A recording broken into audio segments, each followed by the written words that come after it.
Thank you, sir. Yes, my journey as the executive chairman of Economic and Financial Crimes Commission under 2 years has been quite interesting and as well challenging.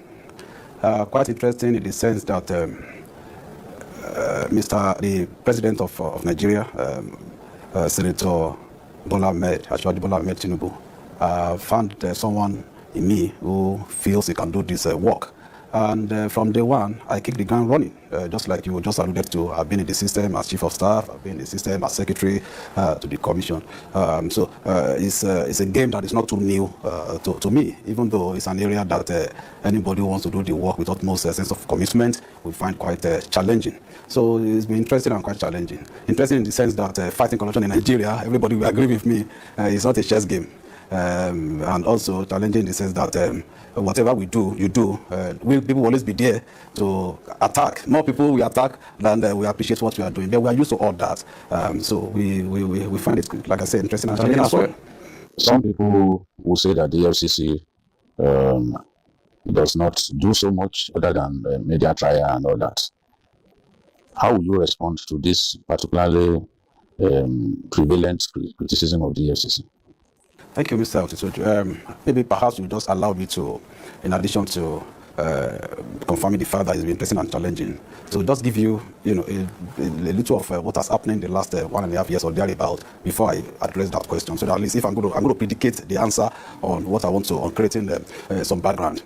Now, upon my assumption of office, the president said, "Look, Ola, I want you to use the instrumentality of this work, change the narrative, fight financial crimes, and at the same time stimulate the economy."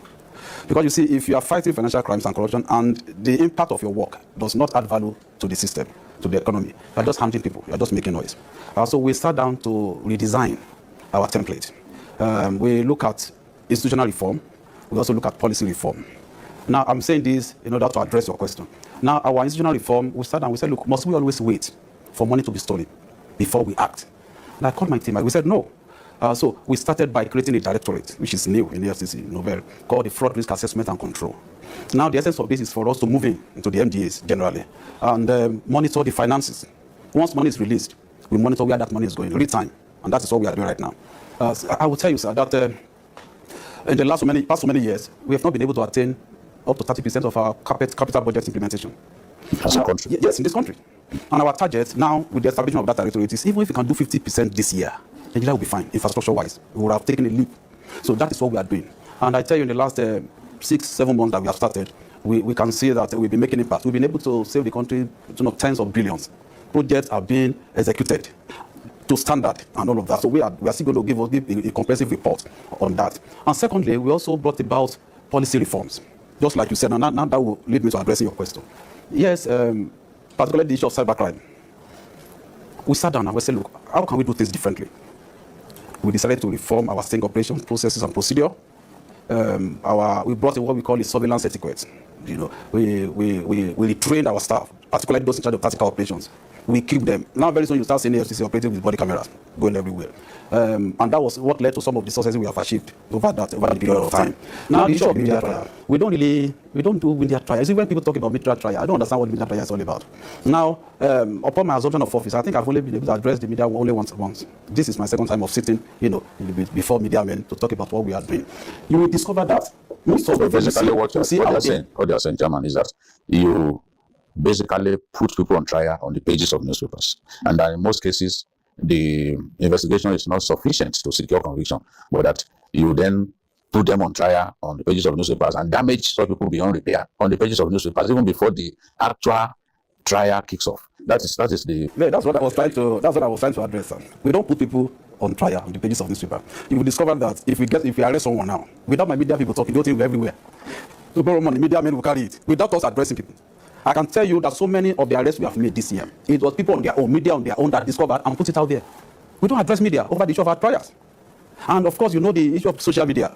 When somebody comes in there now, people walk past our road. They take the picture, and before you know, you see it on pages of newspaper and on TV. So, as a matter of principle or policy, or particularly upon assumption of office, we have been trying to be very discreet about certain things we do. So that's why not to vitiate our process, number one, to also not to speculate, and to also not to damage people's image before the matter is put to trial. We have been doing that, but it is difficult for us to stop what outsiders, particularly those who are not within our immediate control, It is difficult for us to stop what they do.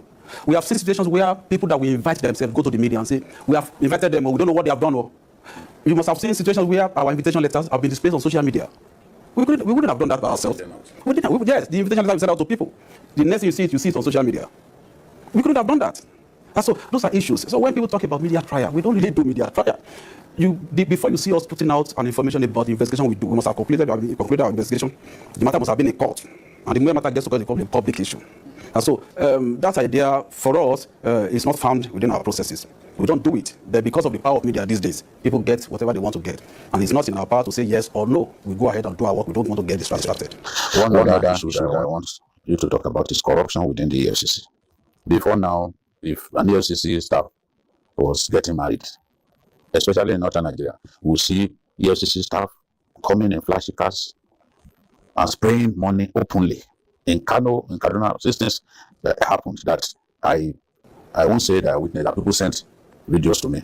Then you now began to look inwards to try to address the corruption within the EFCC. It's people stealing exhibits, money, and all that, and even jewelry. How far have you gone with your task of sanitizing the agency itself? Thank you very much for that question. One of the major issues I took up upon my assumption of office is the issue of internal cleansing. I didn't hide it. The first 3 months after my assumption of office, I wrote a letter, as it were, an intra-mail to all my staff. That was where the issue of people saying that I said that my staffs are corrupt. That's where the issue came up. I wrote a friendly letter to all my staff, and I made them understand the need for us to have integrity. And between me and you, sir, you can't do this work when your hands are soiled.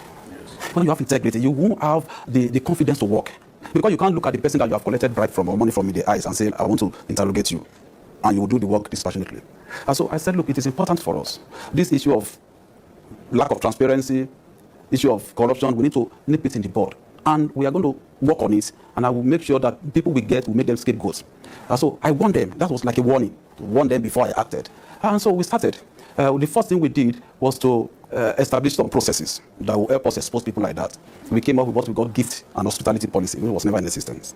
Because you can't hold somebody responsible for something that you have not created policy or regulation to checkmate. So if somebody, for example, says, I'm burying my father, and my elder brother comes around from abroad and he gave me 50 million, and you see him, explain the money. Now, talking about your achievements, let's come to what you've done in the last few months. How have your achievements helped to stimulate the economy, to energize the economy, so to say? Just like I did say, some of the reforms we've brought in to our operations, to our legal processes, to our prosecution approach has yielded some reasonable, modest and reasonable results for us in the last 1.5 years. For example, we discovered that, like I did say, prevention is better than cure, like people say. It costs more to recover than to prevent. If somebody has access to process of crime, he can do so much, he can fight you back. So the first thing we do now is to look at the assets. We deprive people from access to the process of crime so that they will not be able to fight back. So we made it part of our operational processes. And that has yielded a lot. Now, for the first time in the history of EFCC, we had the largest single real estate recovery. As a matter of fact, sir, it's a world record. It's a world record. Single largest real estate recovery anywhere in the world. I've gone to hand over the property to Ministry of Housing. Because it's still at the completion stage for them to complete it and go through transparent and accountable process to dispose to Nigerians who are interested. So that money will come back to government. That money that will be taken to build that estate. That is number one. And in addition to that, money the owner has not shown up. Somebody went to court to challenge, but the court threw it out that you can't provide means of legitimate earning that would have acquired this kind of property. When we investigated that matter and recovered it. Did it go to court before the time ceiling? No, it didn't. It didn't show up. Meanwhile, we published for 14 days. Nobody showed up. But after the forfeiture that was given, he now went to the court to challenge it. So number one, just like you said, the first question is, where were you for those 2 weeks? Because we know you were in this country, you didn't show interest. Now you came back. Even when you came back, you didn't show proof that you earn enough money within your period of service to have been able to acquire this kind of property. So the thing was thrown out, and you need to read the judgment. The judge actually did a great job and said, look, it's time for us to be held accountable for what we do. So in addition to that, we also made some reasonable substantial monetary recovery. So it was several hundreds of billions of naira, which has also positively impacted the economy. And I tell you 2 ways. You must have heard that part of the recovery we made last year was appropriated to the NEF fund, the student loan. In fact, it was part of our money that was used to take off, that to set up that program. Now over 200,000 students had benefited from that program. It's a major plus. And also the credit corporation, where civil servants can also easily go in and obtain credit at probably one single digit interest rate. It was also 50 billion of part of our recovered asset that was used to set up that project as well. And civil servants can go in now and take credit. Because one of the contributing factors to corruption and financial crisis in Nigeria is the inability of people who have worked for so many years to be able to, at least live a minimum standard lifestyle. If you have worked for 10 years as a civil servant, you can't even afford 2-bedroom flat. Because everything we do in Nigeria is cash-based. And when an economy is driven by cash, everything you do, you pay 100%. There is no way, sir. 1,000 Efcc will not fight corruption. So what we say, if we have credit transactional system, it will help us. If you work for 5 years, you'll be able to have access to credit and buy a 3-bedroom bungalow. And for the next 10 years, you'll be paying in such a way that you will not have so much negative impact on your income. You'll be comfortable. Your propensity to steal will be reduced. So that's part of the impact on the economy that we are channeling our recovery, the assets we recover to. And also, sir, we have also reviewed our processes, particularly in the area of operations. I want to emphasize this. Our work is not all about handing people or making noise. If you are under investigation and your account is blocked, and what we are investigating you for is about 5 million naira, and you have a company, you have employed people and generating income, you are paying your tax. So that's what we have investigated is maybe tax evasion or similar offenses. What we now do is, look, we separate the money that is equivalent of what we are investigating in your account. We set it apart. We block that. So that you'll be able to run your business. You'll be able to pay your salary. Unlike the previous approach of blocking everything, people are laid off and all of that. So we have refined that system and ensuring that to ensuring that, look, businesses can still survive while they are under investigation. For the mere fact that you are being investigated is not the end of your business, except that if that business is really set up to defraud the economy or to defraud the system, that's where we can shut you down. So those are areas where we'll be using the instrumentality of this work to stimulate the economy. Let's talk about bank fraud. Bank fraud is a very, very big problem. And I want to know how the Efcc is helping these banks to stem the tide of bank fraud, especially people hacking into bank system and defrauding the banks. Another major crisis we might be having on our hands, the nearest future, if we don't do something drastic, which we are doing now, is the issue of this bank fraud you have talked about. Now, as I'm talking to you, sir, we have about 6 banks, I won't mention it because of their image, that have been hacked into by young people. One, we've been able to save about 9-something billion for the bank. Major bank. Yes. The other one, we've been able to save about 6-something billion. That's one we are doing now. We save about 3-something billion. Now, what people do is to get a device. They will plug it. They actually do it in connivance with the insiders. Yes. Bank staff. They will plug it to their platform. Wherever the other person is, even if it's outside Nigeria, they will be able to control the platform of the bank. Wow. The suspect. So from there, whether it's in Eastern Europe or America, it can move money. Just the way your bank account officer can move your money in and out of your account. So you can move money in a second. They can move billions. So what they now do is to move that money. They may not be able to move the money out completely, but they now distribute it to the account of so many customers. And so they will have back-end access to that account too. From that account, they will move it probably to the wallet or to POS, and from there they will withdraw the money and off they go. And so that is it. And so many banks are vulnerable as I'm talking to you now. But that may not have been possible without the connivance of the bank staff. They do it in actual connivance with the bank staff. So it's an area that has actually attracted our attention, and we are doing so much there. But because of the impact on the economy, we are not making so much noise about it, so that people don't get panic and say they want to withdraw their money and all of that. It's not the fault of the bank, but it's the fault of the staff of the bank, some of the staff. And that's why we have told the bank executives, look inwards. There is no way this fraud would have been carried out successfully without the connivance of your staff. In all the cases we have seen, we've always seen the hand of bank staff in it. Okay, let's talk about CBEX. I wonder if you have an update for me on CBEX. We have gone far on CBEX. We've been able to recover this big amount of money, even though in crypto wallet, the same way the money was taken from them. There's no way you will get them dollars in cash without necessarily going through the same process. We have gone far. We have made reasonable arrests. People are talking. Like I said, we're not going to give out much because we don't want the process to be vitiated. We are still, after quite a number of people that we have declared wanted, we are still investigating a lot of wallets. And I'll just give a bit of an idea of how that thing worked, so that Nigerians will also be aware. Now they came in, most of these perpetrators are foreigners. They came in, they engaged the services of Nigerians who register companies for them. Whether at that stage, whether they knew what they were going to go into was fraudulent or not, we wouldn't tell, but from our investigation, we are getting clear to that. So they register the companies, and they use them to create awareness. In fact, they have seminars. We have the tape of their seminars and their conferences. They bring in professionals, people who are specialists in capital markets. Yes, there was the case that they built a PhD holder, especially in capital markets. He's also talking to us now. And so they brought them in, they lecture people. So when you see such caliber of people, you'll be convinced. So people started withdrawing their money, changing it into dollar. From dollar, they now put it in cryptocurrency, in crypto wallets. So from that, they moved the money to other cryptocurrency wallets. Now, so the crypto wallet they move the money to, we call them non-custodial wallets. In other words, they don't have no KYC, you can't trace it to anybody. So from the non-custodial wallet, they move it to some wallets in Europe, Eastern Europe, particularly Cambodia and all of that. And from there, they dissipate the money. But we've been able to block some of those wallets where money have not been fully dissipated. That is to the extent that we have gone now. So Nigerians should be aware. And I even learned that there are still some of these perpetrators in the system. Nigerians are still falling victims. I believe people should learn from this. And I said it some time ago. I said, look, when the game was good, when people were getting 100%, nobody told the FCC. But when the bubble busted, everybody's blaming FCC that we didn't see them. But I told people 2 weeks earlier, sir, 2 weeks earlier before that bubble busted, we released a list of 58 companies, 58 that we have investigated. We have 5 charges against. Quite a number of them have been convicted. For pyramid scheme. Those who have not been convicted, so a lot of them have pleaded guilty. And we told Nigerians, we listed their names. Beware. And we wrote to CBN, we wrote to SEC. So we are working together with them. So CBS, we have gone far, but unfortunately, we need to also let people know. It appeals to the greed of some people, and Nigeria should be aware. If there's any business idea that says we give you 100% in 1 month, not in 1 month, in 3 months, sir. Not anywhere in the world, run away from it. Mostly going to the private scheme. How worried are you about the influence of foreigners on in the quantum of advanced fee fraud that we experience in our country, the Chinese especially? How bad is the situation? It's quite worrisome, sir. We are privy to the operations, the sting operations we carried out in Lagos, where about 194 foreigners were involved. 194 in one single operations. Arrested in just one building. The operations took us about 7 hours, each free. 194, about 140 Chinese, about another 40 Filipinos, about people from Pakistanis, Kyrgyzstans. It was mind-boggling. It has revealed a lot of things. A lot. We have involved other law enforcement agencies because we saw some aspects that have to do with terrorism and all of that. So we have written to DSS, written to the Nigerian police, informed the office of the Attorney General. But the aspect of the money laundering and the advance fee fraud aspect of it, we are taken into court. We are in court with all the 194 foreigners. Right now, they are in the detention facilities and we are in court with them.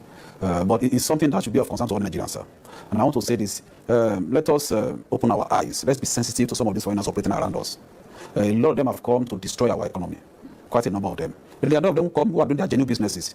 But let Nigerians be aware. Once they see something that sounds suspicious or looks suspicious, let them come to law enforcement. We know how to handle it, but we should not close our eyes. They are not only operating in Nigeria. This particular case, the CBI case, we discovered that they are operating in Egypt, they are operating in Kenya, they are operating in Cambodia and Myanmar. And it's interestingly, the Myanmars that are involved in the 194 people that we made, we are beginning to see the nexus between them and the CBS case.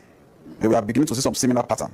The way they move their money, the way they operate their cryptocurrencies. But I believe that will take us somewhere. By the time we fully exhaust our investigation, we're going to give a full report to Nigerians so that they will have an idea of what we have discovered and how to avoid something from going forward. Are they working with some Nigerians? Are they, because the other day, the Ghanaians discovered that some Nigerians were involved in human trafficking and that the people trafficked were actually being used for advanced fee fraud, which I never had before. They traffic people to use them as slaves and all that. But Nigerians were trafficked from here to Ghana to do advanced fee fraud, and they rented a big apartment for them, put them there. All they do is just see how they can defraud people. So the similar thing we discovered in the 184 foreigners that are involved in this case. In fact, we arrested about 792 people.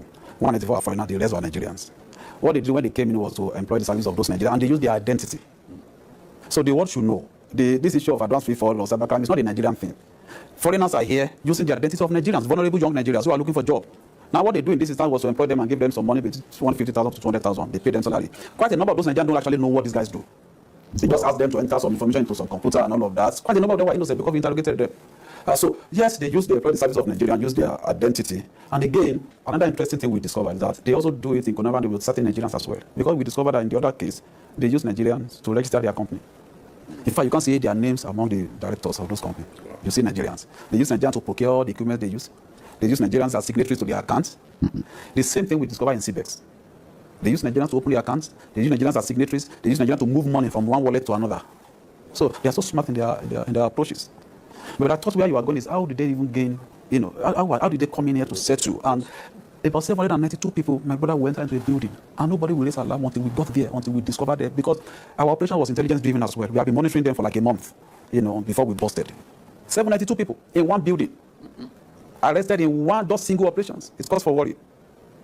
But we are monitoring the system. Do you know, just 2 days ago, we arrested another 124 people somewhere along the Lekki axis as well.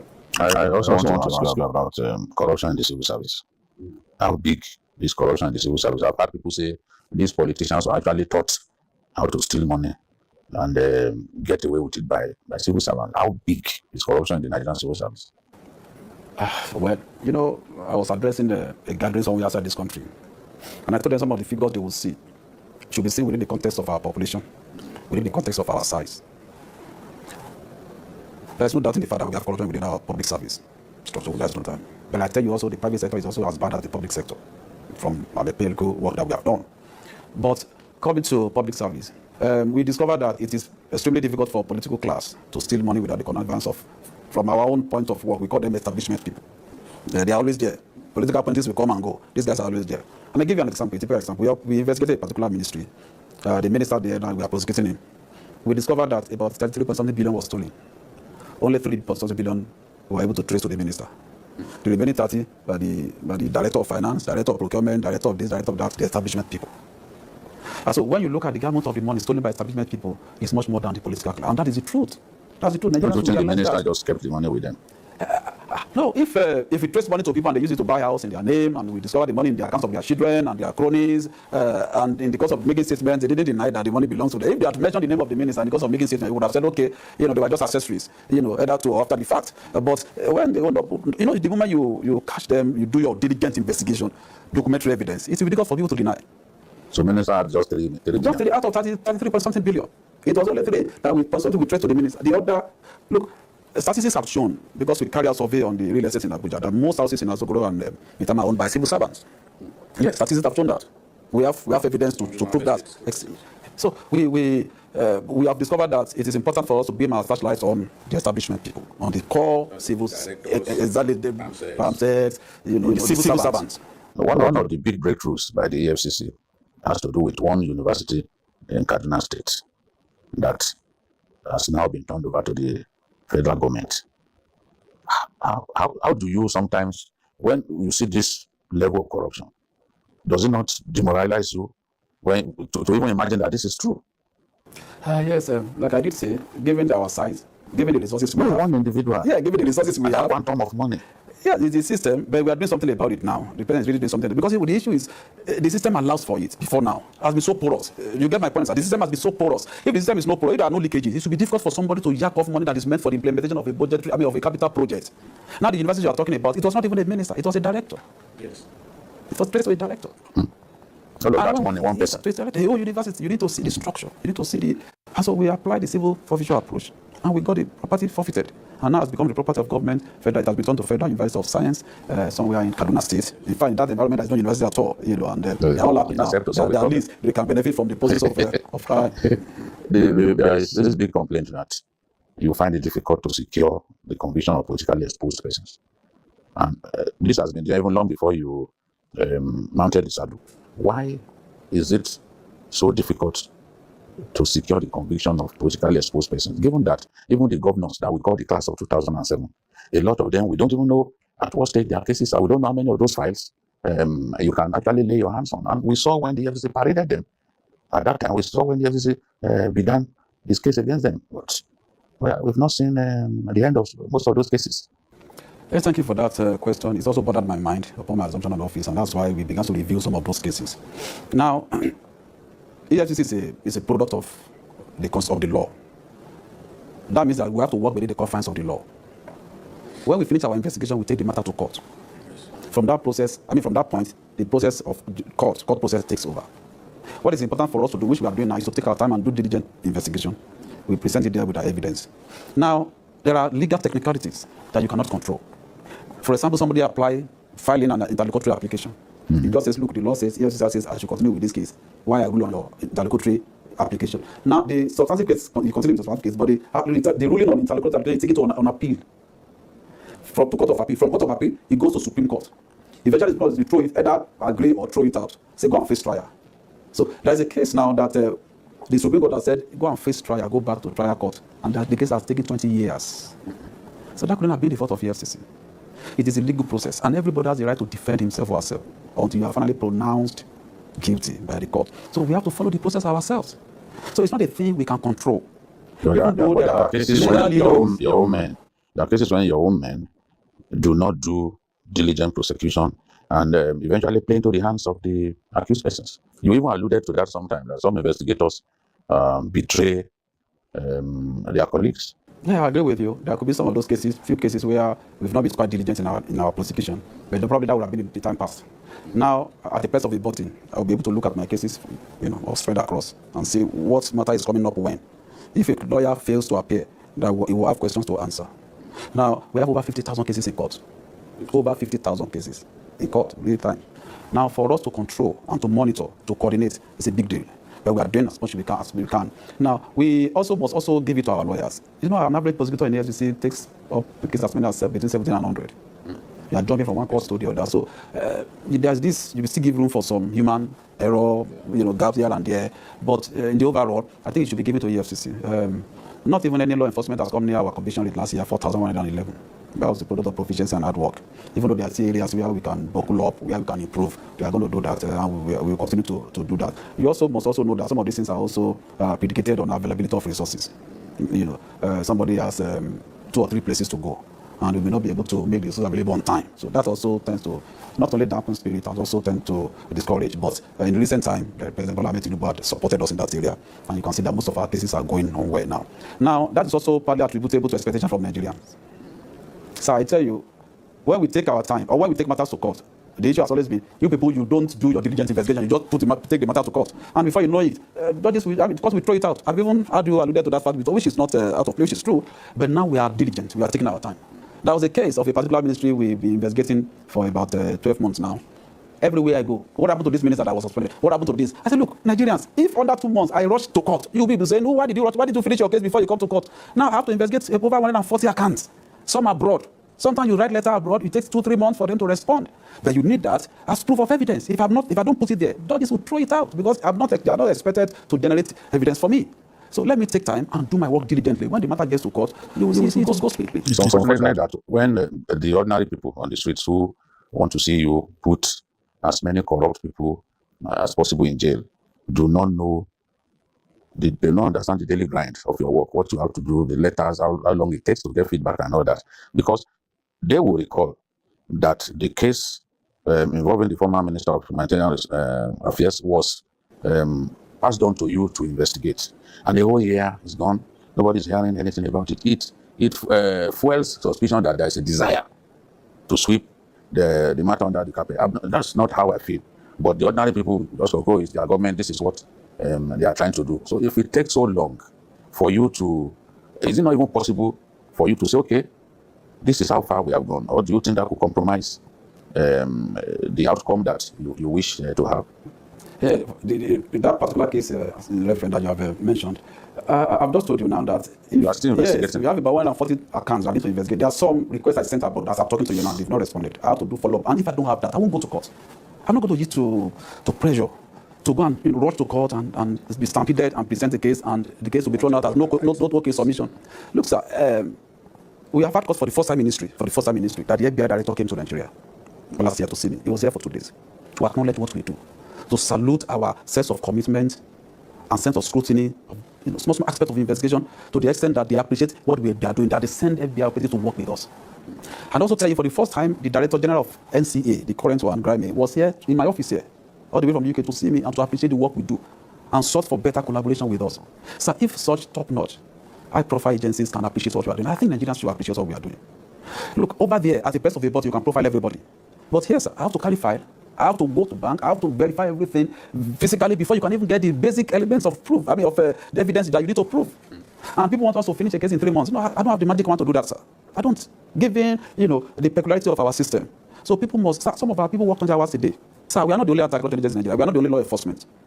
Take our records, showcase it, juxtapose it with others, And I think we deserve some credibility and some, giving some salute for what we do. So we're not trying to drum up our own activity, but at the same time, it's important to mention some of these things. So to do diligent investigation, you need time. Hush Puppy was arrested by FBI. You remember, sir? It took almost 4 or 5 months for them to present him to court. Even after he was arrested, go check the records. It took months, even after the arrest. So some of these things can be difficult. For example, I just told you about cryptocurrency wallet. For you to get the information, you have to write to the host of those wallets. Some of them will respond, some of them will not respond. But they don't owe you that duty. So we have to find a way of. So it's a whole gamut of technicalities. Yeah. I can understand how difficult it is.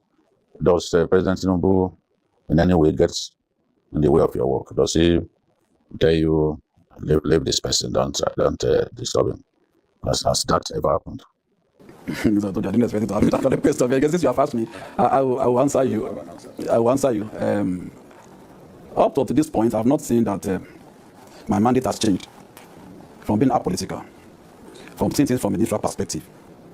People need to understand the kind of president we have. I've said it before and I'm going to say it. Look, President Bola Ahmed Tinubu doesn't have time when it comes to the real work. This man knows what everybody's doing. He's not somebody who can go and hoodwink with some. No, he doesn't have time for all that.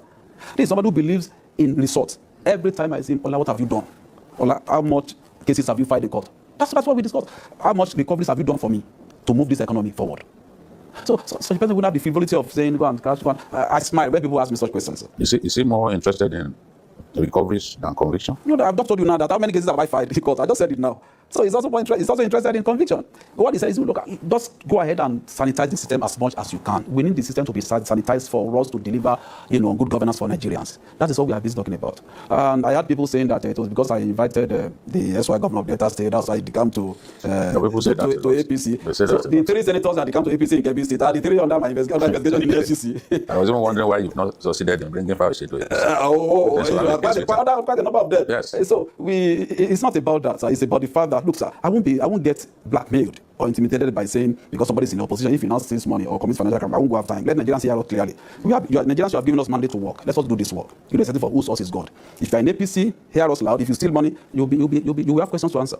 If you are in opposition, LP, PDP, you steal money, it turns to some paper in your stomach. It will not digest. You have questions to answer. So let nobody go out and abuse the president tomorrow and say you are in opposition. And so when you commit crime, I will not be able to arrest you and say, now if I arrest you, say, hey, they have come. I will arrest you. So let the noise be louder. Because nobody has immunity, except for the president and the governors that have been conferred immunity on. If anybody, we don't look at politics. We are not politically inclined in the FCC.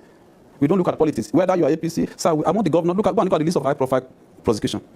Go and look at it. You see prominence, not just prominent APC members. People who have worked to support the president in the course of election.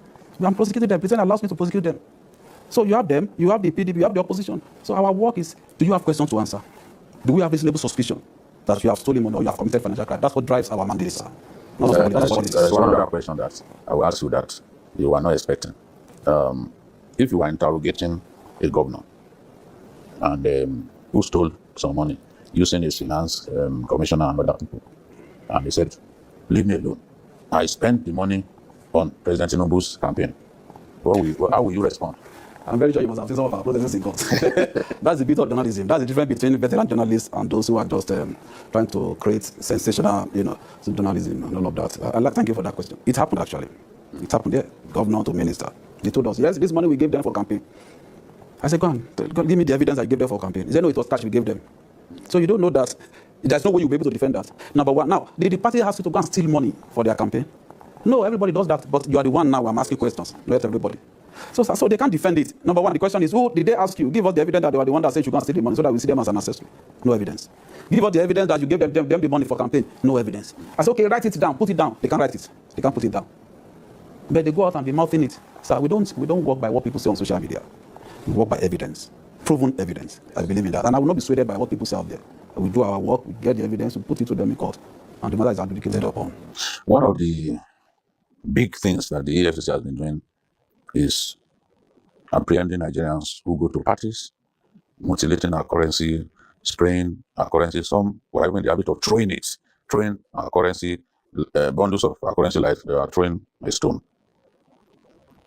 Lately, people have been complaining that, the EFCC is partial in the way it implements the law. That there are some people that you should have done your best to send them to jail, the way Bobrisky was sent to jail, but that you didn't do that. Secondly, some people are pushing for the repeal of that CBN Act.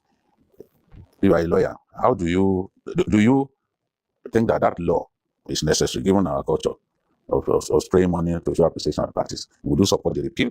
Then, how about having your reaction to claims that you are not, you are partial in your approach?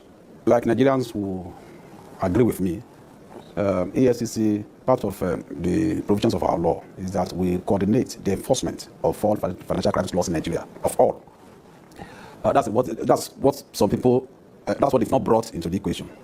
Now, the CBN Act prohibits the mutilation of the currency. So let's use the word mutilation. That is how the law Our own currency. of our own currency. As a matter of fact, no, if you look at the Foreign Exchange Malpractices Act 2, prohibited any currency. From being, any currency. From being mutilated. From being mutilated. From being sprayed. From being sprayed. And spraying is part of mutilation. It's there. Specifically written. It's there. Because some people thought that they had found an escape route by then going to parties to spray the dollar. Malpractices Act. We show them there. And they agree. And they have been coming here. And they won't go out to say no. You agree with me? A lot of them have been going out to support us, to even release the music and all of that, in support of what we do. Now, the law prescribes sanctions for the mutilation of currency.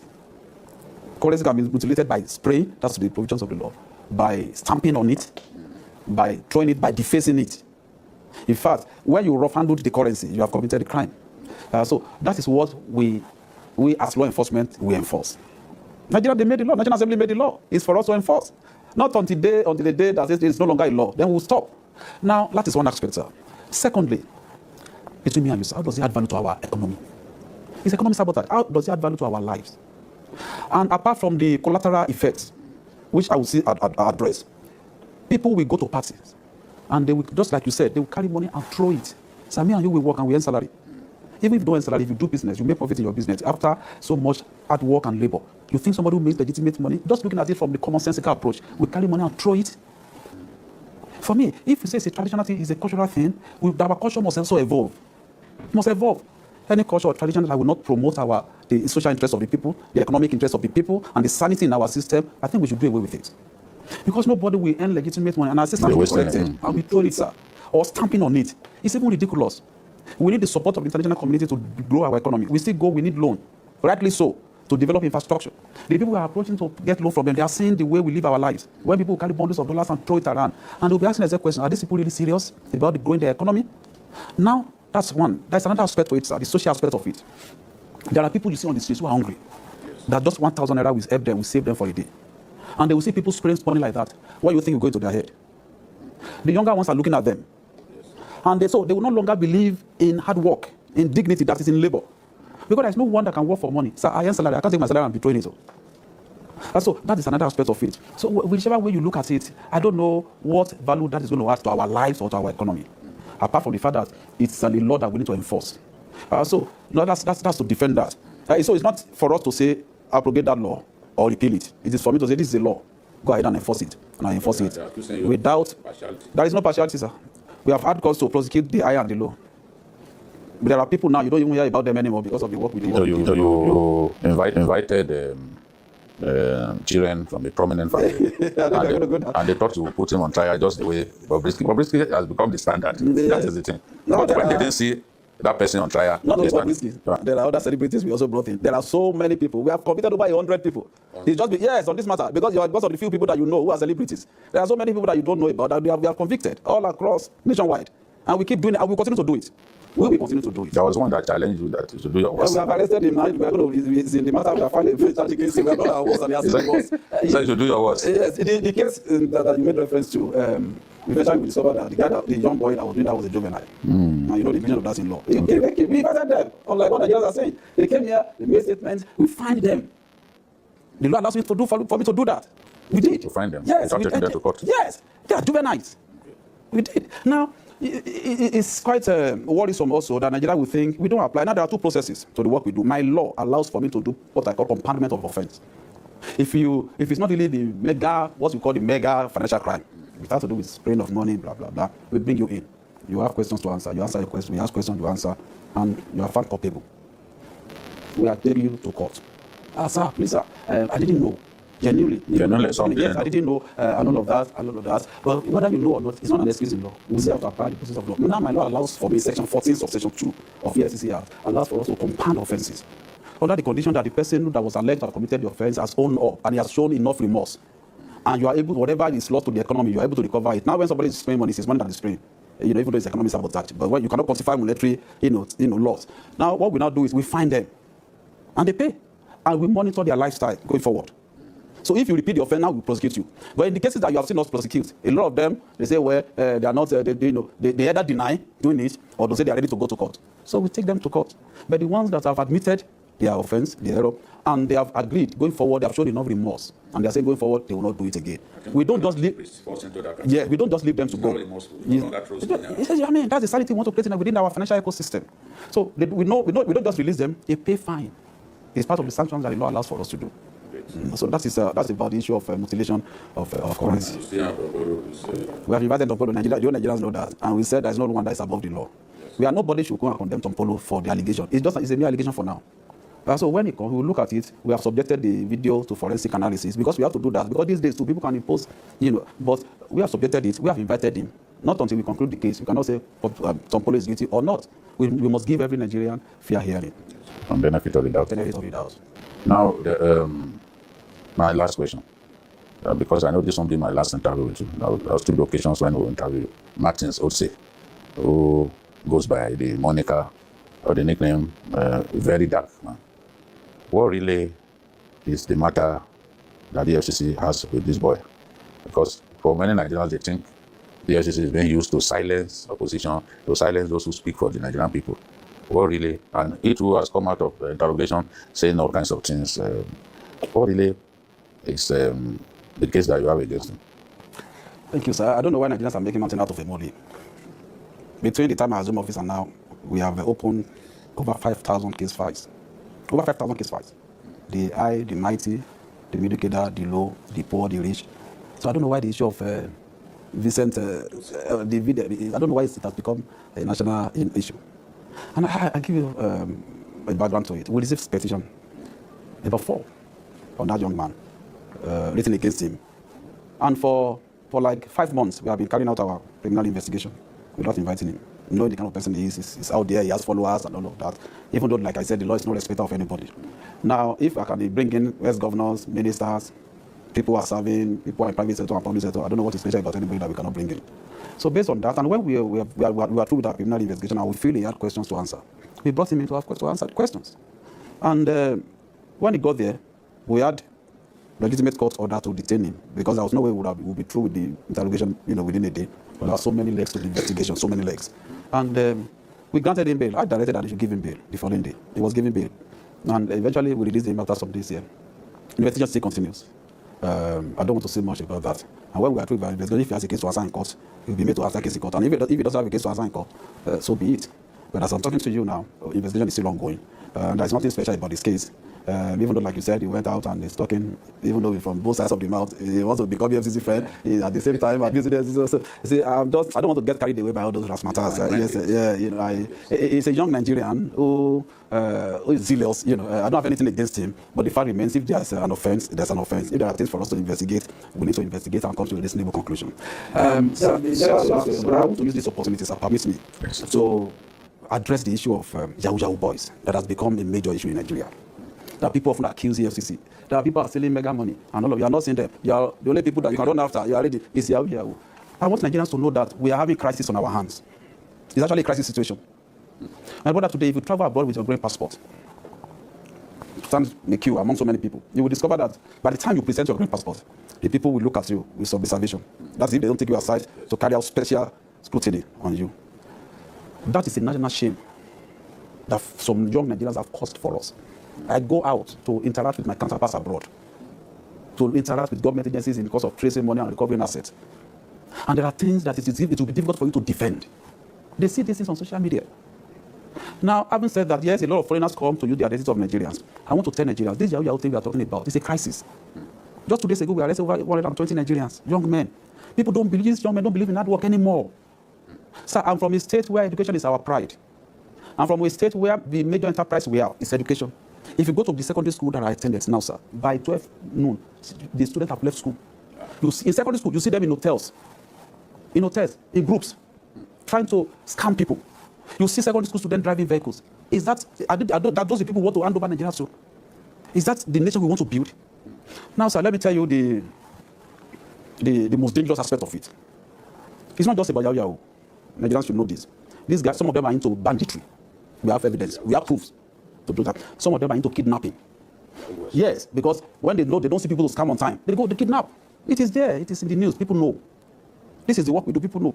Some of them now, they launder money for the politically exposed persons. So don't just see them as Yahoo Boys anymore. The traditional way of stealing money is no longer applicable. When they steal government money in billions now, they give it to all these boys. They open cryptocurrency wallet, crypto wallet, and they put the money there. From there, the money goes abroad. You can buy a house, you can buy vehicles, and buy anything with your Bitcoin.